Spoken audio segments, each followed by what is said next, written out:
Mirë se u rikëthyet në program, jemi drejt për drejt në hapësën e mëngjesit. Faleminderit që qëndroni me ne deri në orën 11, nga ora 7 deri në orën 11, 4 orë të mira të ditës, për t'ju servirur pa diskutim informacione dhe gjithçka çfarë ne përgatisim me shumë dashuri. E them gjithmonë këtë sepse realisht me shumë dashuri i përgatisim. Shiko, edhe nëse jeni me familjen, apo jeni me shoqërinë, apo jeni vetëm, sido që t'jetë miku më i mirë është dhe duhet të jetë libri. Dhe për librin do flasim ditën e sotme. Siç thash edhe pak më përpara, do bëjmë një propozim, do bëjmë një rënditje të disa prej librave të cilët nuk duhet mungojnë në ditët e vapshme. Mund të dukemi pak demode mbase, për shumë sy, nëse shkoni në plazh pa teknologji dhe merrni një libër me vete, po mbesoni, është një gjë shumë e mirë dhe një nder që do i bëni vetes tuaj. Dhe kur flasim për libra, për propozime librash, për propozime titujsh, Albert Gjoka është gjithmonë personi i duhur. Mirëmëngjes, mirë se erdhe. Nga Bukinist Pikal, sepse Bukinist Pikal është një ndër platformat, për mos thënë vetmja platformë e cila jep një gamë të jashtëzakonshme dhe propozime të jashtëzakonshme të librave që duhen marrë në konsiderat, dhe prandaj me Albertin sot do të flasim për këta libra, po për të hyrë në temë. Ka nga ata që thonë është demode libri tani, pse të lexojë në plazh, ç'është kjo, ka me çamberra mua. Do rrezullitem. Faktikisht, ka një problem tjetër që në përgjithësi Lend thotë, unë nuk kam kohë të lexoj. Edhe pjesa më e madhe e njerëzve në Shqipëri ka një lloj kulti, një lloj miti të librit, të vlerave të librit, leximi gjithë me radhë, por gjithmonë njerëzit thonë nuk kam kohë. Dhe në përgjithësi në moment që njerëzit nisin pushimet, koha është me bollëk, sepse do hysh në det, do lash oferta që është në zonat turistike nuk është aq e shumë llojshme me gjëra të tjera përveç se notit dhe një shetitë dhe një gjë, kështu që koha në këtë rast fatmirësisht është e plotë dhe në përgjithësi ajo çfarë dua të them unë është prej shumë vitesh unë kam konstatuar që njerëzit që shkojnë në plazh bashkë me gjëra që fusin qam me kremin, me peshqiret, me gjitha, marrin edhe librin me vete. Dhe mendoj se kjo është pjesa më e veçanta që tashmë librin ata e marrin me vete si një nga gjërat e domosdoshme në thojza për t'i pasur me vete në plazh, por gjithmonë problemi më kritik është që a është libri duhur, a është përzgjedhja duhur, dhe unë mendoj që gjithmonë pjesa e rekomandimit të librave ndoshta është pjesa më artefic. Nëse dikush të rekomandon një libër të mirë, pra që të mbush, të ndryshon, të motivon, të frymëzon e kështu me radhë, ai ngelet një mik shumë i mirë dhe një prej pikave kryesore që ne kemi si bukinist është fuqia jonë rekomanduese, po themi, ose të rekomanduarit e librave kohë pas kohe. Edhe gjatë verës, ne kemi 2 lista rekomandimesh, është një listë rekomandimesh lexime vere, e cila është përgjithsisht për të rriturit, me zhanre të ndryshme, me lloje të ndryshme librash, dhe një listë për fëmijë të moshës 3-4 deri në 14 vjeç, që ne kemi quajtur shokët e verës. Kemi përzgjedhur kasten shumë libra, janë 80 libra në njërin listë dhe 80 libra në listën tjetër, në mënyrë që të gjithë të kenë një shumëllojshmëri për zgjedhjesh. Të gjithë vetën.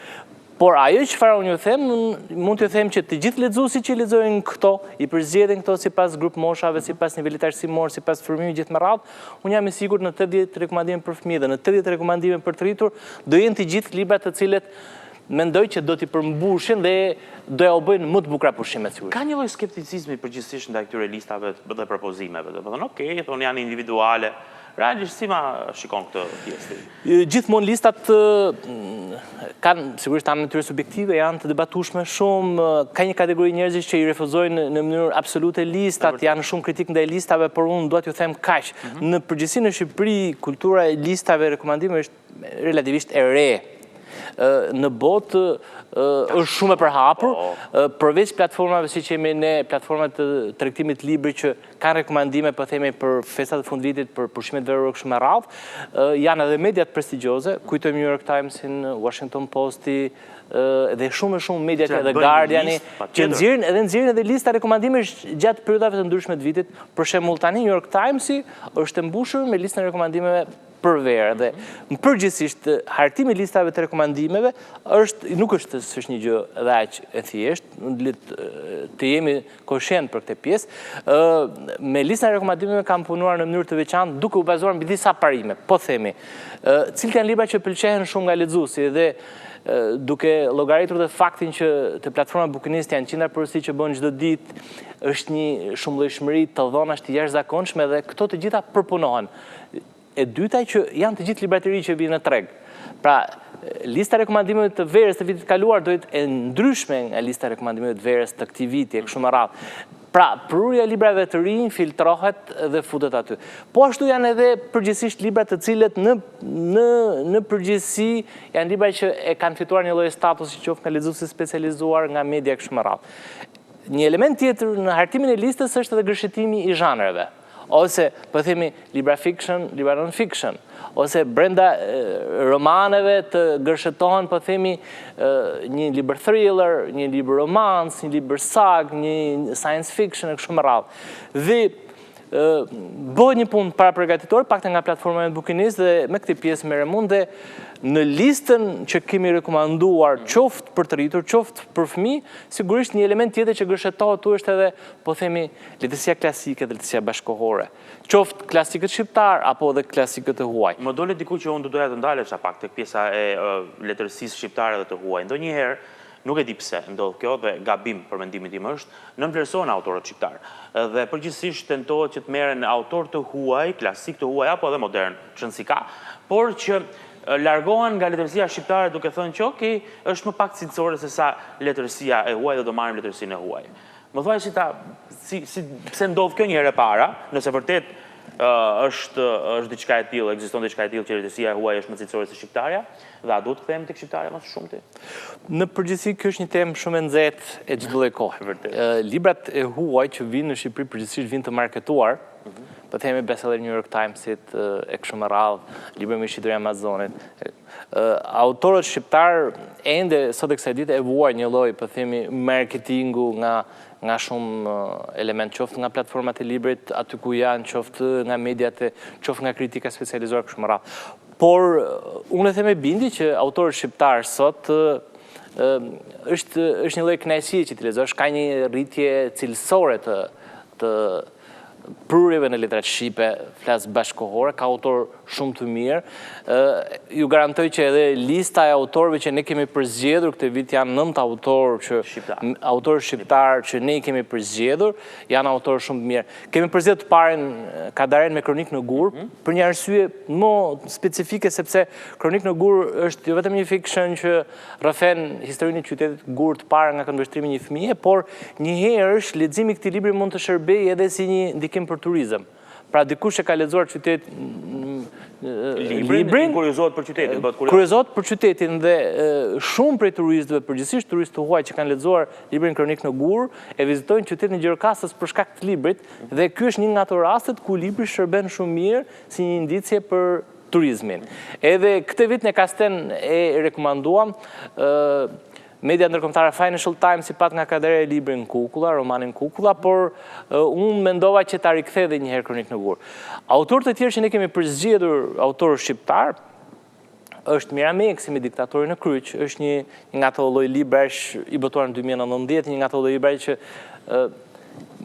gërsheton mjeshtrisht vdekjen e diktatorit me procesin e kërkimit të një kryqi ku brenda tij kishte ashklën e kryqit ku kryqëzu Krishti, kryqit të Labovës, dhe ka një mister të jashtëzakonshëm që të nxit të bën për vete ta ndjekësh hap pas hapi. Sigurisht ne nuk mund të rinim pa rekomanduar dhe Orën e Lig të Enkeldemit. Është Tom Kukës, po.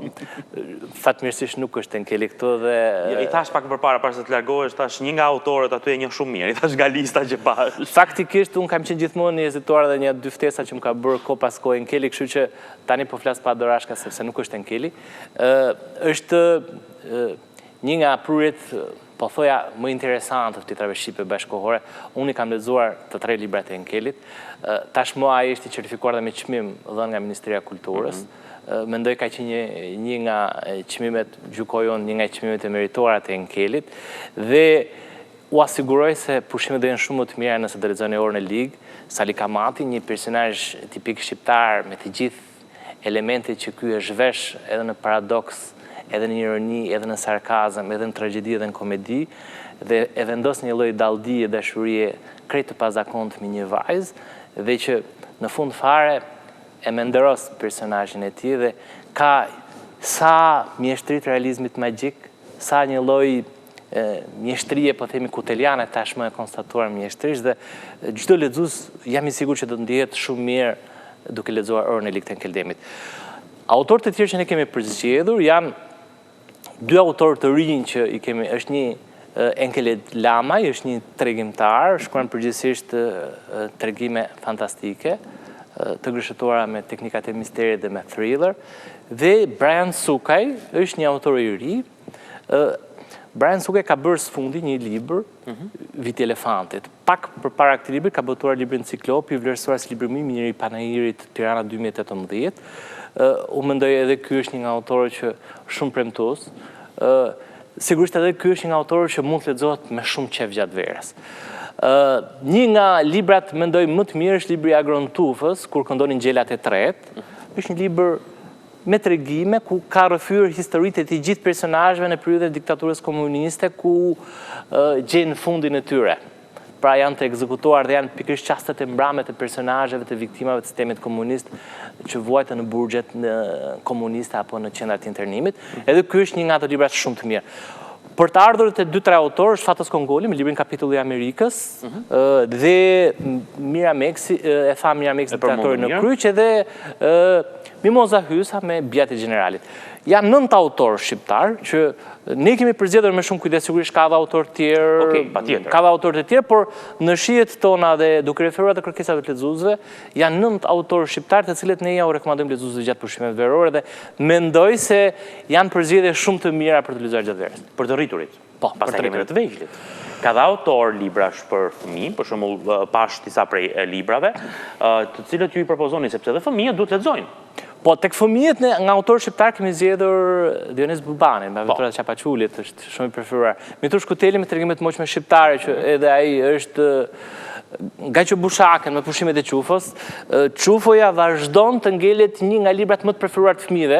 Çuditërisht, biles para pak ditësh e takova Gaço Bushaken dhe pinim një kafe dhe thash, mendova se librat e tu do jenë demode tashmë se kanë qenë për fëmirin time, thash po kur pash gocën time që i mbaroi 5 librat e serisë Qufës dhe pati një proces ngujimi, po themi, derisa i përfunda të libra dhe kuptova që ajo është shumë, thash pas kem qenë gabuar dhe për të gjithë dashamirësit e Qufës do vi edhe një libër tjetër tani sfundi besoj shumë shpejt, që bëj po e përgatit dhe po vjen. Po ashtu janë edhe, po themi ato klasikët botëror për fëmijë, Aventurat e Huckleberry Finnit është një nga ato librat, Mark Twainit, një nga ato librat e rekomanduar gjithmonë, është në gjitha listat që kryeson, gjitha listat e botës, po them kur vjen puna për lexuesit e vegjël. Patjetër duhet ta lexoj një herë në jetë se s'bën fëmia këtë.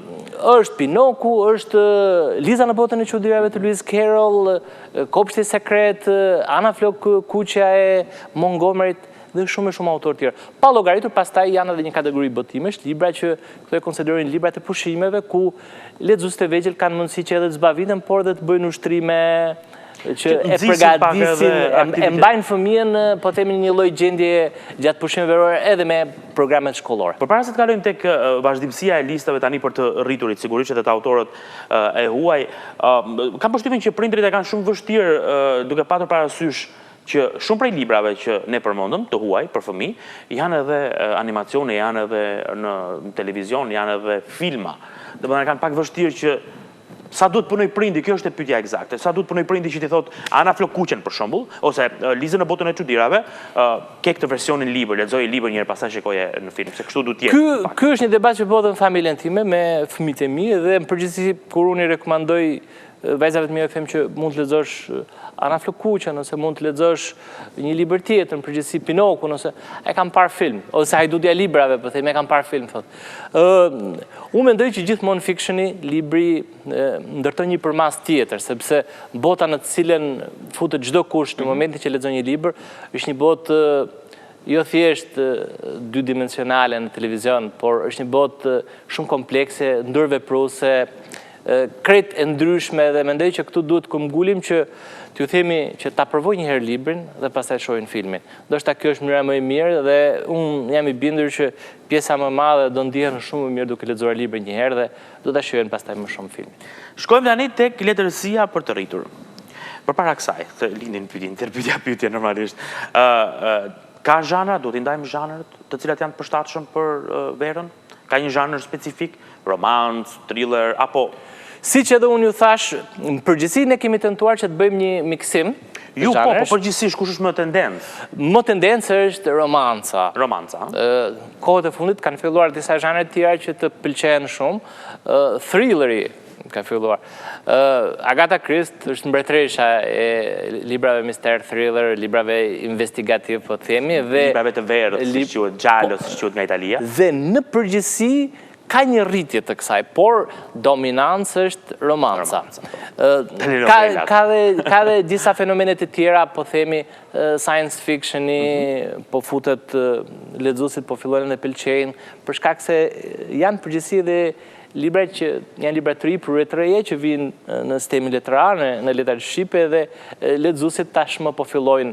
Dhe sigurisht është edhe kategoria librave non-fiction, librat e motivimit, zhvillimit personal, është një botë e gjerë që tashmë në këto 5-6 vitet e fundit ka filluar të ketë një rritje të jashtëzakonshme, edhe në Shqipëri ka kërkesa shumë, autorë të tillë si Robin Sharma, Anthony Robbins, Napoleon Hill, Dale Carnegie, apo autorë edhe të tjerë për themi, tashmë e kanë krijuar lexuesin e tyre, janë libra të cilët në një kategori librash të cilët në përgjithësi janë shumë të debatueshëm për vlerën e tyre, kanë sjellë një botë tjetër, po themi nëse dikush don të jetë kreativ, mund të lexojë këto lloj libra sepse janë libra përgjithësi për efektivitetin, për produktivitetin, për menaxhimin e kohës, për menaxhimin e marrëdhënieve njerëzore, për menaxhimin e, po themi, hapësirës publike, të folurit në publik, ka libra për mendësin, ka libra për shitjen, ka libra për shumë fusha tjera si të bësh para, dhe tashmë kjo prurje librash është pasuruar shumë. Ka libra për pasurimin shpirtëror, për luftimin e egos njerëzore, për shumë gjëra të tjera, dhe në përgjithësi edhe këto janë një kategori libra që pëlqejnë shumë. Në rregull, dalemi pak tek propozimet që bëni ju për sa i përket librave të autorëve të huaj për të rritur, të cilët unë e pash listën dhe shumica për tyre pëlqej jashtëzakonisht shumë, janë në shihet e mia. E nisim nga, me sa shoh unë në ekran të paktën kam, një ditë e përkryer për tu dashuruar, Ana Premoli, po? Po, kjo është një autor italiane, konsiderohet, po themi, si mbretëresha romancës italiane. Italianët e pëlqejnë jashtëzakonisht shumë, ata që janë të pasionuar pas romancës. Itali romanca lidhen mirë me njëra tjetrën, është, po themi, është pjesë e gjakut italian, e natyrës karakterit njerëzor, dhe Ana Premoli është një nga autorët që edhe në Shqipëri ka disa libra që kanë ardhur nga shpjegëtuese bota shqiptare që kanë ardhur në Shqipëri dhe po pëlqejet jashtë mase. Do të them pa frikë që është një nga autorët më të shitur në Shqipëri në zhanrin e romancës. Ky është një nga librat e fundit, ka ardhur edhe një libër tjetër para pak ditësh dhe botuesi mendoj duke parë edhe fluksin e lartë të kërkesave për librat e Ana Premolit, që gjithë e njohin me librin Mos më lër të urrej apo shumë libra të tjerë. Ky libër sa po ka dalë ka pas kërkesa të jashtëzakonshme. Kështu që unë nuk dua të flas përgjithsisht më shumë për librin, sepse edhe vetë në shihet e mia personale nuk është se jam, po themi, i pasionuar pas këtij Nëse bëjmë një krahasim me Daniel Steele? Do thoj që Daniel Steele e ka të konsumuar deri diku, Është më lart, jo, është më lart apo si letërsi? Procesin e kuriozitetit të lexuesit, por mendoj do thoja që është deri diku aty. Okej, mirë. Shkojmë te libri i radhës, kemi një tjetër propozim. Megjithatë mund të ndjekim ty, mund na japësh ti propozime ose ja. Ja, ky është një libër tjetër që 21 leksione për shekullin 21, është i autorit hebre Yuval Noah Harari. Të gjithë e njohin përmes 2 librave të parë, Sapiens dhe Homo Deus. Bashkë me këtë libra, në 3 libra të cilët kanë bërë histori në tregun global të librit, kanë qenë bestseller absolut botëror.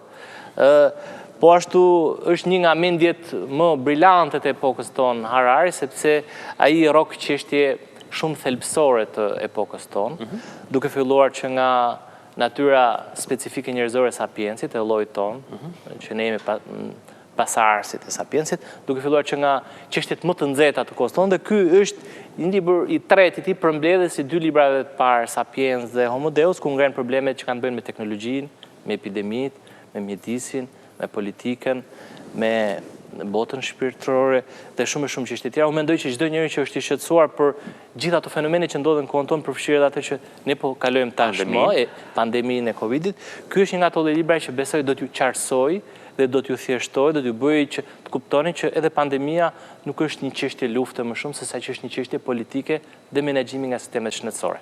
Okej, shkojmë te libri i radhës.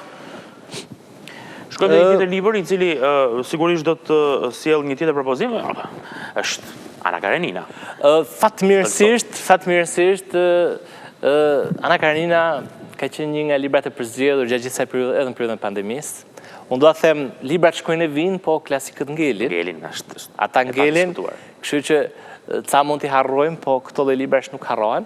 Dhe ne kemi rekomanduar kasten disa nga klasikët, përfshirë dhe Ana Kareninën, duke parë edhe numrin e lartë kërkesave që kemi pasur gjatë gjithë këtyre muajve, dhe po themi, Ana Karenina, libri Tre shokët e Remarkut, dhe 3-4 autorë, Murtaja e Albert Camus, që tashmë e kanë fituar statusin e të qenit libra klasik, ne i kemi rekomanduar gjatë gjithë kësaj periudhe, për të vetëm në arsye se kemi parë që ka pasur një rikthim, një fenomen do thëja pozitiv, që lexuesi tashmë ju rikthehet edhe këtyre vlerave klasike.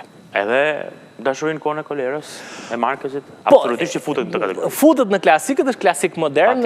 Unë vetëm mund t'i them diçka, edhe ky ka qenë një nga ato libra që është përpir nga lexuesi gjatë periudhës së pandemisë. Shumë kush mund mendoj që lidhet nga fakti kolera. Në të vërtetë ka një kuptim që lidhet me deri diku me kolerën, se dashuria dy personazheve unë gjithë në një periudhë kolere, dhe thelbi i kësaj është, edhe këtij libri është dashuria triumfon mbi gjithçka. Edhe dashuria është e përjetshme. Dhe Marquezi shqiptarët tashmë e njohin shumë mirë, e përzgjedhin shumë mirë, dhe edhe ky libër, Dashurinë kur dhe kolerës, edhe 100 vjet dhe të mi, kanë qenë një nga librat e zgjedhur. Në fakt edhe përkthimi i Mirameksit është fantastik. Fantastik, është i jashtëzakonshëm sigurisht. Kohelo. Unë dalem tek ky libri, faktikisht të libri rekomandova Kasten Hipi. Unë nuk e kisha hasur këtë, më falë për mungesën e informacionit. Ky është një libër që është botuar vjet, nuk është botuar si vjet, por unë e përzgjedha përveç Alkimisti që vazhdon të ketë lexues pafund, ribotohet. Libri i Pi tregon për kulturën hipie të viteve 60-70 në Europë, për pasionet e çmendura të rinjve, po edhe të rriturve sigurisht që donin të shkonin në vendet e largëta të lindjes. Edhe në rastin konkret këtu është një quasi udhtim imagjinar për në Katmandu, edhe është një udhtim hipish, dhe aty tregohen të gjithë bota e personazheve, po themi është shpirti i lirë i individit, i njerëzve për të udhëtuar.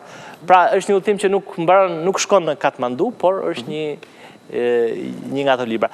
Edhe rekomandimi i radhës, Jeta fshehtë e shkrimtarëve, është Guillaume Musso. Guillaume Musso është një nga autorët më të pëlqyer në Francë për momentin. Mussoja tashmë ka shumë libra në shqip.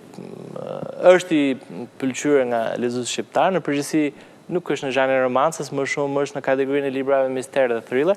Ky është një libër sapo ka ardhur në Shqip, është botuar po prapë nga shtëpia botuese në bota shqiptare, dhe duke parë edhe preferencat e lexuesve për Musson, ne e rekomanduam enkas për ta, sepse tashmë në Francë është një nga autorët, për vërtetës një nga autorët më të vlerësuar dhe më të kërkuar nga lexuesi. Shkojmë te libri i radhës, se duhet përfitoj edhe nga koha. Po ky është një libër, edhe ky i ardhur është në kategorinë e librave të rinj, kohë pas kohë, Eliza Grunwald, i botuar nga shtëpia botuese Ombra GVG. Unë për këtë kam lexuar review të këtij libri, përgjithsisht libri është i ngritur mbi historinë e një kontakti i njohur të një vajze me një punojës në stacionin qendror, në terminalin qendror në Amerikë, në një nga qytetet e Amerikës, që takon rastësisht, dhe personazhi atje merrte dhe bënte komandimin e lëvizjeve të trenave, Dhe këtu lind një lloj historia e terminalit famshëm ka nisur në vitin 1922 dhe pritet përfundoj pas një viti e gjysëm. Dhe ka një orë që shënon një lloj simbolike shumë interesante. Vetë autorja ka qenë gazetare në profesion dhe këtë libër e ka sjell me një lloj, po themi, mjeshtrie, fakti që është vlerësuar jashtëzakonisht shumë, tregon që edhe lexuesi ka përzgjedhur.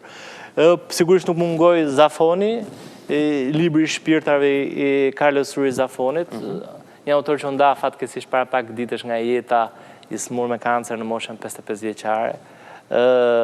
Nuk arriti do që t'i shpëtoj smundjes, por që me siguri ka fituar edhe përjetësi në gjithë veprat e tij që ka lënë.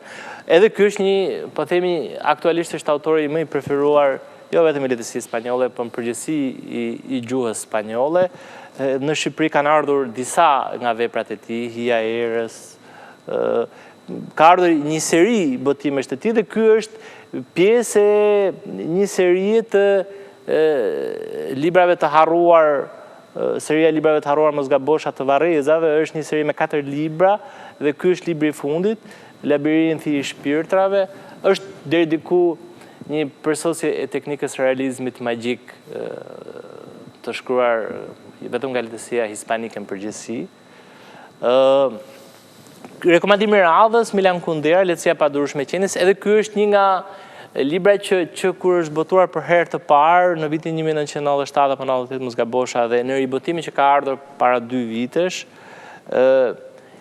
i ka bërë lexues shqiptar për vetë. Tashmë Kunderën e njohin gjithë me edhe librat e tjerë dhe ky ngelet libri më i preferuar i lexuesit shqiptar. Nga ky autor. Nga ky autor, sigurisht. Është një nga, po themi, librat fatmirësisht bestseller dhe ne jemi shumë të lumtur që ka lexues që e pëlqen Kunderën. Absolutisht që po. Mirë, kemi pra propozime Leonardo da Vinci. Po kjo është një biografi, do thoja është një nga biografitë më të shkëlqyera që ka ardhur në gjuhën shqipe në sojën e biografive. Është një botim deluxe, cilësisë lartë, i kushtueshëm. E kuptoj. Pse jo? I shkruar nga Walter Isaacson, ne e njohim gjithë si një nga biografët më të mirë, Walter Isaacsonin, të biografi i Steve Jobsit, i shumë personalitetet të shuara, Einsteinit, po, sigurisht. Dhe libri Leonardo da Vinci është një kërkim që ka bërë autori Walter Isaacson në gjithë jetën e çuditshme, plot pasione të Leonardo da Vinci, duke përfshirë me kërkime, dërshkrime, dokumente, gjithë botën e shpikeve të atij. Është një biografi jashtëzakonshme. Dashka lexuar, këtë do ta marr njerëz që më inkuriozoi. Pastaj, Pamuku nuk mund të mungonte. Është e pamundur. Edhe Pamuku, edhe sidomos Muzeu i Pafajësisë, sepse në Shqip ka shumë libra të Pamukut. Ky është ndër më të famshëm. Ky besoj është një nga librat më të kërkuar dhe enkas ne kemi përzgjedhur nga moria e librave. Vazhdimisht kërkohet ky libër nga lexuesit në Shqipëri. Është një libër që faktikisht ka gjallur edhe debate, disa lexues thonë që është shumë i mërzitshëm, por në përgjithësi, duke parë review të lexuesve, kam kuptuar që ky është, po themi, libri kryesor më i pëlqyer i Pamukut në Shqip. Okej.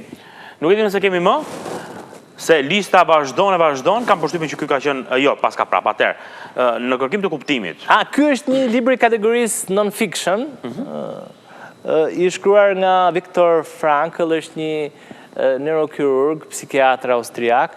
Është një nga ato libra që ka befasuar botën që kur është botuar para 70 apo 80 vjetësh, diku nga vitet 1945-46 është botuar varianti i parë dhe është rishikuar.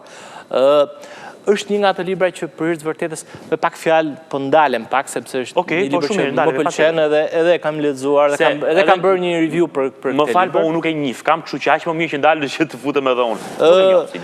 Viktor Frankl tregon përvojën e vet në kampet e Holokaustit, në njërin anë dhe sakrificën jashtëzakonshme të tij, aktivizimin e shisës mbijetesës në kampet e Holokaustit, sfidën e jashtëzakonshme për të mbijetuar atje, ku tregon se si njerëzit jeta e njerëzit nuk kishte asnjë lloj vlere dhe ky përpiqet përmes kujtimeve, përmes një përpjekje të jashtëzakonshme për të dhënë kuptim jetës ku shikonte jeta dhe vdekja nuk kishte më kuptim dhe pjesa e dytë është ajo që quhet, po themi, terapia, logoterapia e krijuar nga Viktor Frankl, që thelbi i qenies njerëzor është kuptimi.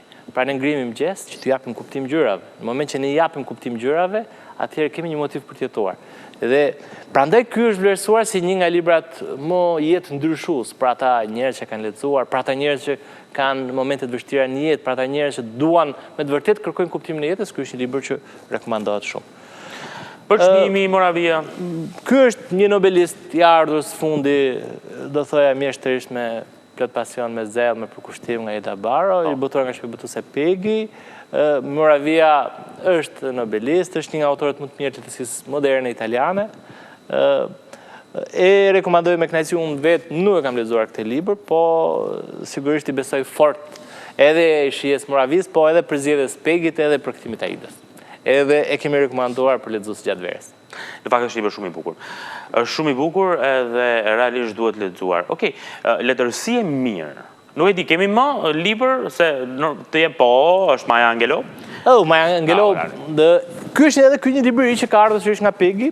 Është libri, po them, një nga librat më kryesorë të Maya Angelou. Unë e di pse këndon zogun ka fazë, është një libër biografik ku përfshin jetën përgjithsisht autobiografik, përfshin jetën e moshës së fëmijërisë deri në moshën 16 vjeç, rrok të gjithë traumat e një fëmijë afroamerikan, duke përfshirë edhe përdhunimin në moshën 7 vjeçë që ka kaluar Angelou. Pra është një projekcion i fortë biografik, autobiografik, dhe është nga ata lloj librash tronditës që sigurisht i kanë dhënë edhe famën Angelou si një nga shkrimtarët më të mira të ditëve tona, sigurisht. Absolutisht, po, është realisht një shkrimtare e cila duhet lexuar të paktën një herë në jetë, e kam qejf tonë, të paktën një herë në jetë.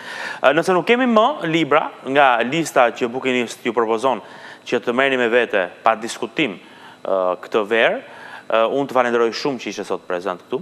Kam përshtypjen që kemi dhënë një këshill shumë të mirë atyre të cilët janë lexues dhe atyre që mbase janë skeptik për të lexuar, për pushime, po mbesoni që do ju bëj mirë jashtëzakonisht shumë dhe do kaloni edhe kohë konstruktive, apo jo? Faktikisht ne përzgjodhem këtë vit shumë. Janë 80 për fëmijë, 80 për të rritur, edhe me idenë që të gjithë të gjejnë, të armojnë dhe të kërkojnë diçka, gjithmonë që të mos bjem edhe në atë pengun e paragjykimit përgjithsisht. Pra thamë që kemi non-fiction, fiction, kemi brenda fictionit, kemi librin autobiografik, kemi sagën, kemi historin, kemi romancën, kemi libret mister, thriller, gjithë me radhë. Le të zgjedhin çfarë të duan, por ajo çfarë mund t'ju them me garanci është që secila prej atyre zgjedhjeve do ju bëjë pushimet më të bukura. Kjo është pak por e sigurt. Faleminderit shumë që ndave kohën me ne sot. Të falenderoj.